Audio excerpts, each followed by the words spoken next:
Micah, you like this book, yeah? Yes, about Noah. It is about Noah. You're right.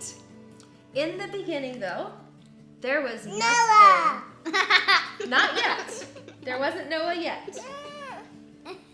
Nothing to hear, nothing to feel, nothing to see. Only emptiness and darkness and nothing but nothing. God was there, and God had a wonderful plan. I'll take this emptiness, God said, and I'll fill it up. Out of the darkness, I'm going to make light. And out of the nothing, I'm going to make everything. Like a mommy bird flutters her wings over her eggs to make her babies help hatch, God hovered over the deep, silent darkness. He was making life happen. God spoke. That's all. Whatever he said, it happened. God said, "Hello, light," and light shone into darkness. God called the light day and the darkness night. "You're good," God said, and they were.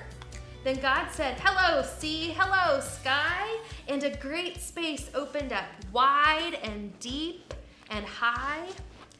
"You're good," God said, and they were. Then God said, "Hello, land," and there, splashing up through the oceans, came cliffs, mountains, sandy beaches. "You're good," God said, and they were. "Hello, trees, hello, grass and flowers," and everything burst into life. He made buds bud, shoots shoot, flowers flower. "You're good," God said, and they were. "Hello, stars," God said. "Hello, sun, hello, moon," and whizzing into the darkness came fiery globes, spinning around and around, whirling orange and purple and golden planets. "You're good," God said, and they were. "Hello, birds," God said, and with a fluttering and flapping and chirping and singing, birds filled the skies. What do you think he made next? Animals. Animals. Fish. Can you say, "Hello, fish"? Hello, fish. Hello, fish. God said, and with a darting and dashing and wriggling and splashing, fish filled the seas. "You're good," God said, and they were. Then God said, "Hello, animals," and everyone came out to play. Hello, Emma. Hello, animals. The earth was filled with noisy noises, growling and gobbling and snapping and snorting and happy skerfuffling. "You're good," God said, and they were. Nothing. God saw all that he had made, and he loved them, and they were lovely because he loved them. But God saved his best for last. Do you know what that was? Do you know what his best was? Us! Yes, from the beginning, God had a shining dream in his heart. He would make the people to share his forever happiness. They would be his children, and the world would be their perfect home. So God breathed life into, do you know who?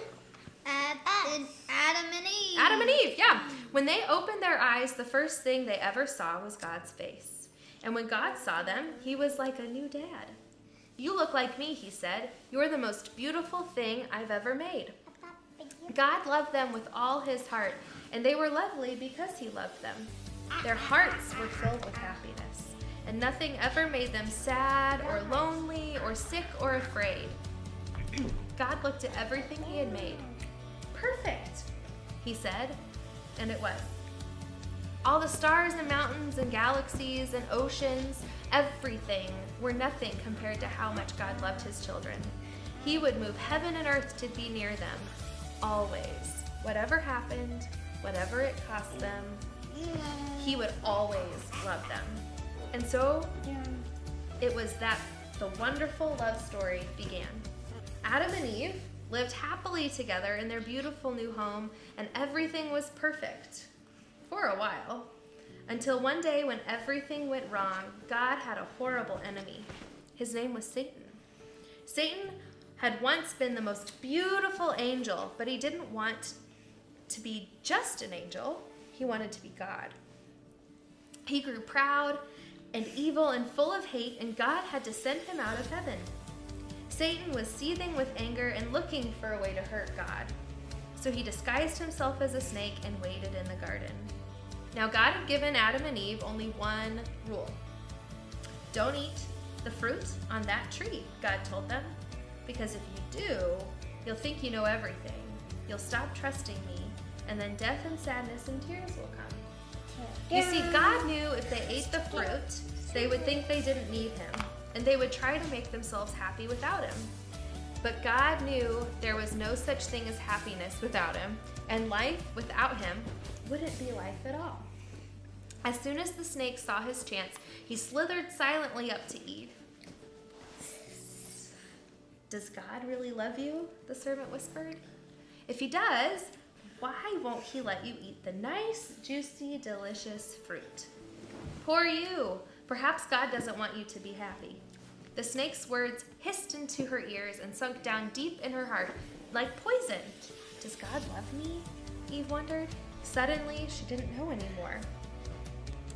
Just trust me, the serpent whispered. You don't need God. One small taste and that's all. You'll be happier than you could ever dream. Eve picked the fruit and ate some, and Adam ate some too. And a terrible lie came into the world. It would never leave. It would live on in every human heart, whispering to every one of God's children, God doesn't love me. And it wasn't a dream, it was a nightmare. A dove flew from Adam's hand, a deer darted into the thicket. It was as if they were frightened by something. A chill was in the air. Something strange was happening. They had always been naked, but now they felt naked and wrong. And they didn't want anyone to see them, so they hid. Later that evening, as God was taking his walk, he called them, Children? Children? Usually Adam and Eve loved to hear God's voice and would run to him, but this time they ran away from him and hid in the shadows. Have you ever hidden because you were afraid?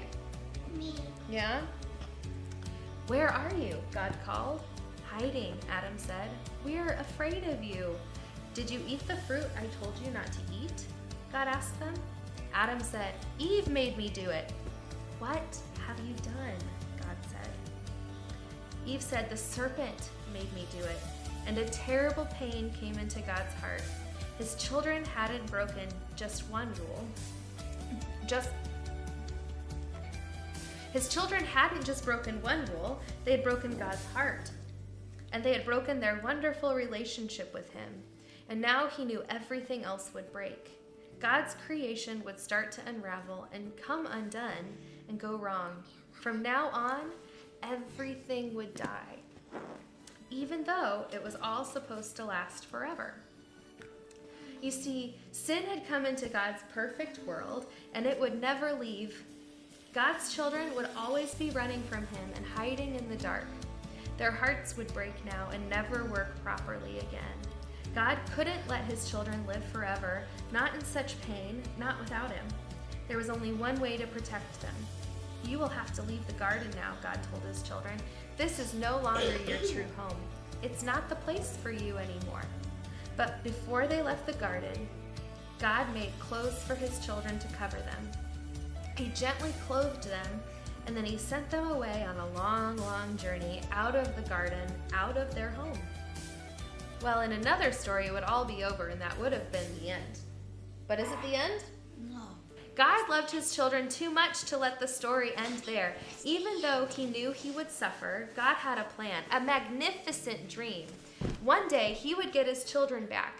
One day, he would make the world their perfect home again. And one day, he would wipe away every tear from their eyes. You see, no matter what, in spite of everything, God would love his children with a never stopping, never giving up, unbreaking, always and forever love.